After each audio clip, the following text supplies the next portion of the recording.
Theory of behaviourism. ये BF. Skinner ने theory पेश की थी बिहेवियरिज्म। अब बिहेवियरिज्म क्या है, इसी के बारे में आज हम पढ़ेंगे। Behaviourism was an important movement, एक बहुत ही लाजमी मूवमेंट थी इन लर्निंग, सीखने के अमल में। लर्निंग क्या चीज़ है? लैंग्वेज के बारे में, क्योंकि हम पढ़ी लैंग्वेज रहे, which was in late 19th and early 20th century, जो कि 19th सेंचुरी के एंड पर और अर्ली 20th सेंचुरी के शुरू में ये मूवमेंट चलाई गई थी। The theory of behaviourism was presented by B F. Skinner and his followers known as behaviourists. B F. Skinner ने और उसके जो फॉलोअर्स थे, उसके लिए काम करने वाले थे, उन्होंने इस थ्योरी को क्या किया था, पेश किया था। इन 1930 BF. Skinner and his followers looked upon language.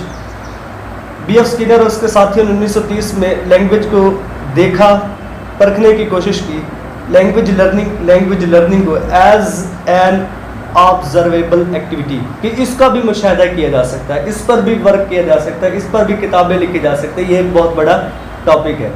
ये बी.एफ. स्किनर और उसके साथियों ने इस पर लुक डूपान किया, यानी इसे परखने की कोशिश की, जांचने की कोशिश की। अकॉर्डिंग टू दीज बिहेवियरिस्ट्स, अब इन बिहेवियरिस्ट के मुताबिक language is a behaviour, language जो है वो बिहेवियर है, यानी जिस तरह हम कोई चीज़ सीखते हैं उसी तरह का हमारा बिहेवियर होता है। जिस तरह की सोशल कंडीशंस हमारे यहाँ होती है, इन्वायरमेंट होता है, एटमॉस्फेयर होता है, उसी तरह का हमारा बिहेवियर होता है। तो लैंग्वेज भी एज अ बिहेवियर की तरह ही काम करती है। And it is learned by, और इसको यानी लैंग्वेज को सीखा जा सकता है, ए चाइल्ड, एक जो बच्चा है, as he learns some other behaviour, जिस तरह वो दूसरे बिहेवियर्स को सीखता है। They say that language learning is a simple process. वो कहता है कि लैंग्वेज लर्निंग बिल्कुल सादा सा प्रोसेस है, कोई भी उसमें मुश्किल है ही नहीं। किस तरह सादा है? इन विच अ लर्नर, एक जो सीखने वाला है, forms a certain set of habits, बहुत सारे सेट बनाता है एक हैबिट के, यानी जो चीज़ उसने सीखी वो वैसे का वैसे उसके सेट बनाता है। अकॉर्डिंग टू स्किनर, अब स्किनर क्या कहता है? Language as question is a change of behaviour, जो लैंग्वेज का सीखना है is a change of behaviour, वो एक बिहेवियर का चेंज है। And they name this change in behaviour, और उन्होंने इस चेंज को जो नेम दिया है, जो हम लर्निंग करते हुए जो हमारे अंदर चेंज आता है, उस चेंज को किस चीज़ का नाम दिया गया है? ऑपरेंट कंडीशनिंग, उसे ऑपरेंट कंडीशनिंग का नाम दिया गया। ही प्रेजेंटेड दिस थ्योरी, ही से मुराद बी.एफ. स्किनर है। ही प्रेजेंटेड दिस थ्योरी, उन्होंने ये थ्योरी पेश की after conducting some experiments on animals such as rats. उन्होंने मुख्तलिफ किस्म के ये जानवर हैं उन पर तजर्बात किए, और तजर्बे के बाद फिर क्या हुआ, उन्होंने इनको थ्योरी पेश कर दी। अब जानवर पर थ्योरी जो पेश की गई है वो सही होगी, क्योंकि जानवर का बिहेवियर और होता है और एक जो ह्यूमन बीइंग है उनका बिहेवियर और होता है। ऑपरेंट कंडीशनिंग क्या होता है, सबसे पहले हम ये बात कर लेते हैं। BF. Skinner opens that, BF. Skinner का ये कहना है, ये राय है, that learning a change of behaviour, learning और चेंज बिहेवियर एक ही बात है ना। हमने लर्न किया, हमारा चेंज बिहेवियर क्या हो गया? चेंज हो गया। और इसी तरह change of behaviour in a learner takes place because of a process known as operant conditioning. Operant conditioning की मदद से एक प्रोसेस है, उसके ज़रिए हम सीखते हैं या हमारा बिहेवियर चेंज होता है, बात एक ही है। Operant conditioning can be summarize thus, operant conditioning को हम इस तरह समराइज कर सकते हैं, ये पिछली असाइनमेंट में भी ऐड किया हुआ था कि सबसे पहले स्टिमुलस होता है, फिर रिस्पॉन्स होता है, फिर रेनफोर्समेंट होता है और रेपिटेशन होता है। इन सारी चीज़ों को हम ऑलरेडी पढ़ चुके हैं, लेकिन फिर भी आगे जाकर इसकी डिटेल है कि यह क्या चीज़ है।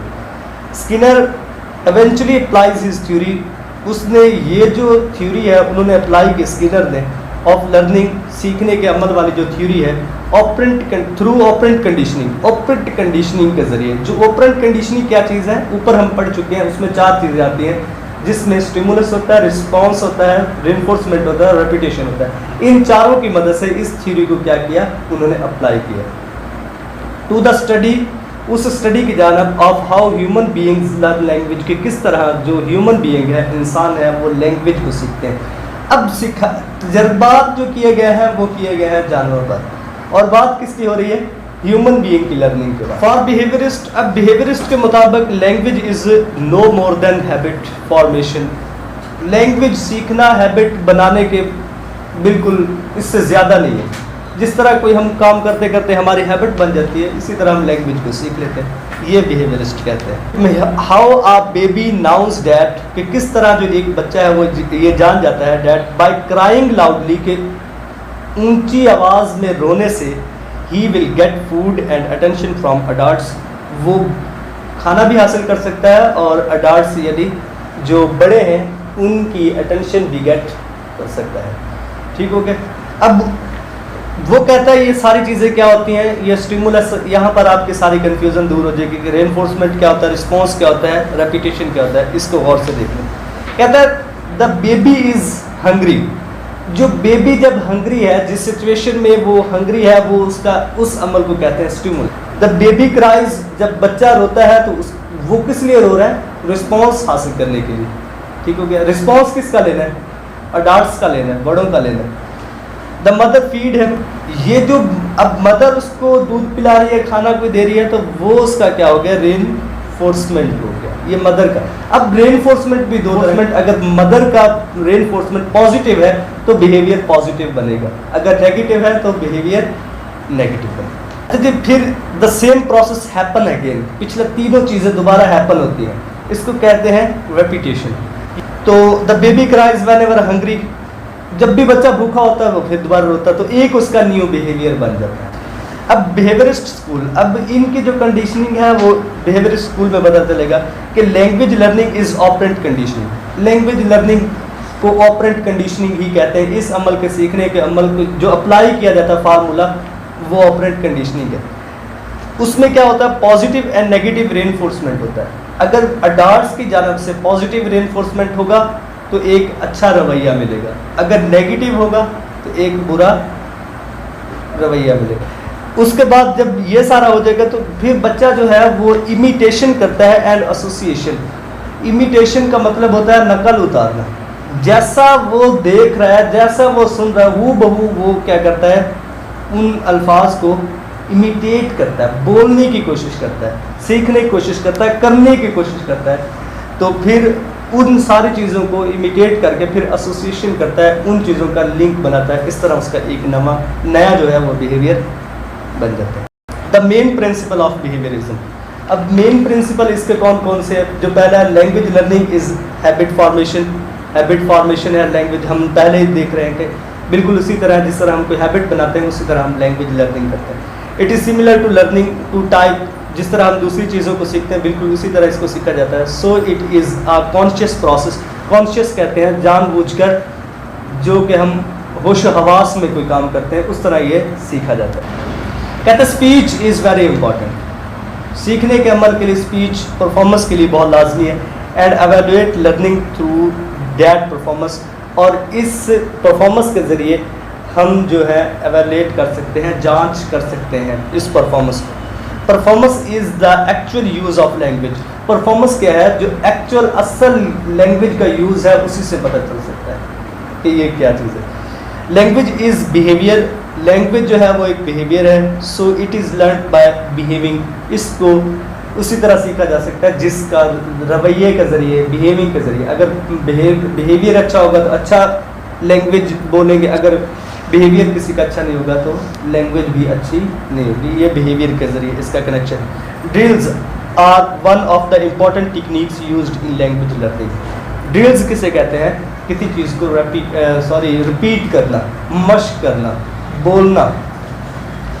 Drills are one of the important techniques used in language learning. Language learning में जो मशक़ें करना है, बोलना है, रेपिटेशन है, ये बहुत लाजमी है। Stimulus response is one of the main principle in language learning. तो इसलिए स्टिमुलस का होना भी लाजमी है, रिस्पॉन्स का होना भी लाजमी है। Reinforcement, repetition, trial and error are used widely in language learning. अब इसमें कहता है रेनफोर्समेंट जो है वो भी लाजमी है, यानी भी पॉजिटिव रिस्पॉन्स के ज़रिए जो रेनफोर्समेंट दी जाती है वो भी लाजमी है। उसके बाद रेपिटेशन भी लाजमी है, चीज़ों को बार बार दोहराना भी लाजमी है। जो सीखा जा रहा है उसको ट्रायल कहते हैं, वैसे तो किसको कहते हैं? कोशिश करने। अब ट्रायल एंड एरर, कोशिश करना और गलतियां करना, ये भी इस चीज़ का हिस्सा है सीखने का। ठीक हो गया। Are used widely in language learning, ये भी बहुत ही वसी तरीके से लैंग्वेज लर्निंग में यूज़ किया जाता है। लैंग्वेज इज़ यूनिवर्सल, लैंग्वेज एक यूनिवर्सल है। So there is more than one element participate in learning like society. तो यहाँ पर बहुत सारी और भी चीज़ें हैं जो अमल दखल करती हैं किसमें? लैंग्वेज लर्निंग में। जिस तरह एक सोसाइटी हो गया, लर्नर हो गया, साइकोलॉजिकल फैक्ट्स हो गया, इन्वायरमेंट हो गया, टीचर हो गया, टेक्स्ट बुक हो गया, इसके अलावा ETC। ठीक हो गया। और भी बहुत सारी चीज़ें होती हैं, लेकिन मेन चीज़ें ये भी होती हैं कि इन चीज़ों से भी हम क्या करते हैं? लैंग्वेज को सीखते हैं। Language teaching depends on analogy rather than on rules. अब लैंग्वेज को हम सीखने के लिए एनालॉजी का यूज़ करते हैं, रूल्स फॉलो नहीं करने पड़ते। जिस तरह हमने सुना उसी तरह हम बोलना शुरू करते थे, इसके मुताबिक, इस असाइनमेंट, इस थ्योरी के मुताबिक। मेन फीचर ऑफ बिहेवियरिज्म, अब कुछ फीचर्स हैं, इन फीचर्स के बगैर बिहेवियरिज्म थ्योरी पूरी नहीं हो सकती। अच्छा जी, inborn language capacity. Inborn language capacity क्या होती है कि एक थ्योरी है, उसमें कहता है नॉम चॉम्स्की, वो कहता है कि जो बच्चा है ना, वो कुदरती तौर पर उसके माइंड में, जिस सोसाइटी में, जिस माशरे में वो पैदा होता है, वो लैंग्वेज का स्ट्रक्चर उसके माइंड में फिट होता है। ठीक हो गया। लेकिन यहाँ पर क्या कहते हैं? Behaviourist believe that man has no inborn language capacity. बंदे के माइंड में लैंग्वेज कैपेसिटी बचपन में जो होती है वो होती नहीं। Behaviourist believe that man has no inborn language capacity of language learning. Language learning के लिए कोई भी इनबर्न कैपेसिटी, पैदाइशी तौर पर कोई कैपेसिटी नहीं होती, बस माइंड होता है, इसके अलावा कुछ भी नहीं होता। अच्छा जी, फिर सोशल कंडीशंस क्या होते हैं? Social condition play an important role in learning language. जिस तरह हमने ऊपर पढ़ लिया, अगर ये कंडीशन नहीं होगी, इन्वायरमेंट नहीं होगा, सोसाइटी नहीं होगी, टेक्स्ट बुक नहीं होगी, ये सारी चीज़ें नहीं होंगी, तो हम किस तरह ये लर्निंग करेंगे? ये लाजमी चीज़ है। Imitation and association. इमिटेशन से मुराद क्या है? रेपिटेशन। चीज़ों को नकल करना और एसोसिएट करना, फिर उन चीज़ों के साथ दूसरी चीज़ों को मिलाना, ये होता है association. Behaviourists claim that child learns through imitation and association. बच्चा सीखता है, फिर उसकी नकल करता है, फिर दूसरी चीज़ों के साथ उनका मुआवजा करता है, जिस तरह भी मिलाने की कोशिश करता है। Child hears the word biscuit. जिस तरह कहता है कि एक बच्चे ने क्या किया? वर्ड बिस्किट सुना। एवरी टाइम वो हर वक्त सुनता रहता है, क्योंकि उसकी मदर उसको फीड करने के लिए बिस्किट देती है। ही इज गिवन वन, किसी की जानब से उसे दिया जाता है। He then makes this sound himself, फिर वो आहिस्ता आहिस्ता इस साउंड को खुद बोलने की कोशिश करता है, biscuit. Which is positively enforce, जो कि इसे एक पॉजिटिव इन्फोर्समेंट के जरिए, रीइंफोर्समेंट के जरिए दिया गया था। बाय लविंग पेरेंट्स, जो उनके माता पिता होते हैं, उनकी जानब से बच्चों को क्या किया जाता है? बिस्किट दिया जाता है।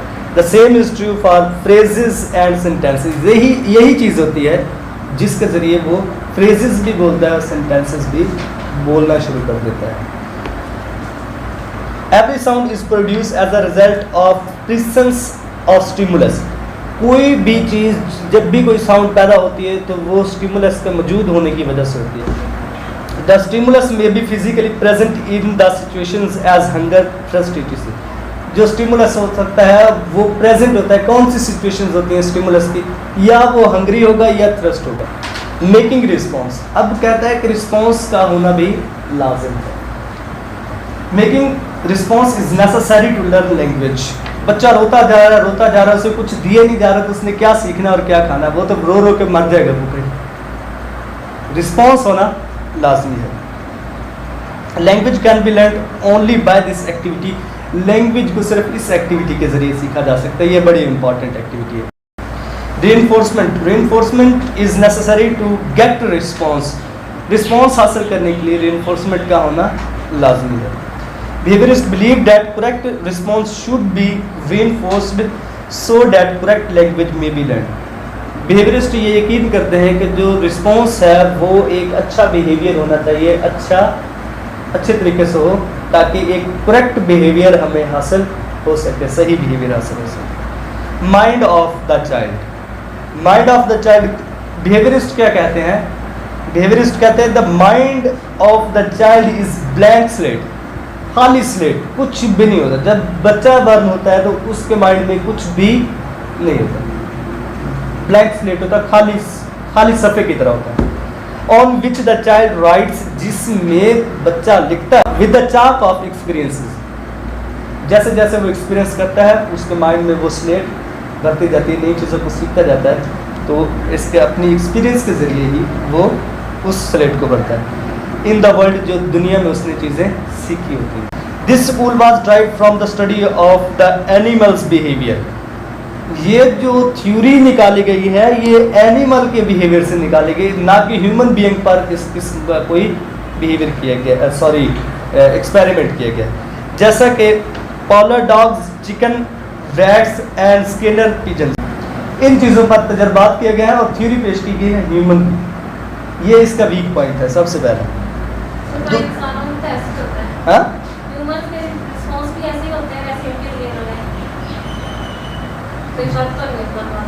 अच्छा, इस पर बाद में बात करते हैं। Learning depends on the principle of stimulus response for animals, जो डिपेंड किया गया है लर्निंग उस तरह सीखी जिस तरह हमें जानवर रिस्पॉन्स करेंगे, तो वही बात आप वाली ये दूसरी लाइन में आ गई। जिस तरह का जानवरों का रिस्पॉन्स होगा उसी तरह ये ह्यूमन का रिस्पॉन्स के साथ इसका तल्लक बना दिया गया कि लैंग्वेज लर्निंग है एक नया बिहेवियर बनाना, बिल्कुल उसी तरह जिस तरह कि जानवर का एक बिहेवियर बनता है। But the matter is completely different, लेकिन जो मैटर है, ये जो मकसद है हमारा बात करने का, ये तो बिल्कुल डिफरेंट है कंसर्निंग लैंग्वेज लर्निंग, क्योंकि जानवर के बिहेवियर के साथ इंसान की लैंग्वेज लर्निंग का क्या ताल्लुक। दे एक्सप्लेन दैट, दे से मुराद बिहेवियरिस्ट्स है, they explain that they can explain all kind of behaviour, उन्होंने तमाम किस्म के जितना भी बिहेवियर होता है उन्होंने एक्सप्लेन किया है। But complex thoughts can not be explain, यहाँ पर आएगा, इसको सही कर लें, can not be explain in behaviour. लेकिन बिहेवियर में क्या होता है कि सारी थॉट्स को हम एक्सप्लेन नहीं कर सकते। Time should considerably be long enough for learning, इसके लिए टाइम बहुत ज़्यादा लगता है। No regards are given to the innate capacity of human being, जब बच्चे के साथ जो पैदाइशी तौर पर जो कैपेसिटी उसको कोई रिगार्ड ही नहीं देगा, कोई रिवॉर्ड, कोई उसको क्या कहते हैं, कोई हैसियत नहीं देगी इस दूसरा थ्योरी में। And it gives interest to what is observe, लेकिन ये चीज़ इस पर ज़्यादा जोर दिया गया कि जानवरों से हमने क्या सीखा। Behaviourism mainly depends on the principle of problem solving, problem solving पर ये एक थ्योरी पेश की गई है कि इस तरह हम बच्चा रिस्पॉन्स करेगा, उसको फीड किया जाएगा तो प्रॉब्लम सॉल्व हो जाएगी, एक नया बिहेवियर बन जाएगा, लैंग्वेज बन जाएगी। Learning is not problem to be solve, और लैंग्वेज लर्निंग कोई प्रॉब्लम है ही नहीं जिसे सॉल्व किया जाए।